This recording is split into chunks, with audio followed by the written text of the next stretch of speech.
Pasipo kuongea mengi ni kwamba tungetaka tuwe na stadium kama kaunti zile zingine.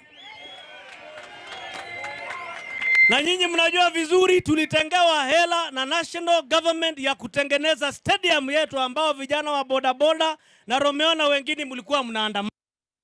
Wale walikula pesa ya stadium ya Makueni, walikula watoto wetu, walikula volleyball yetu, walikula soka yetu. Kwa sababu si vizuri vijana wetu wanaanguka, wanateseka, wanaumia majeraha madambaramba, si ndio? Kwa hivyo mimi sasa tumelia ya kutosha. Sisi kama mbunge tukiongozwa na Mheshimiwa Mutindi na Mateso, tutapeleka petition kwa mbunge, tupitishe, tuipeleke kwa Senator Maanzo, vile ulifanyana na ule waziri alikuwa anasema dhwaka yuko Ukraine. Sasa basi ufuatilie uwanja, kwa sababu tumeuliza hapa National Assembly, hapo mambo yonekani inasonga.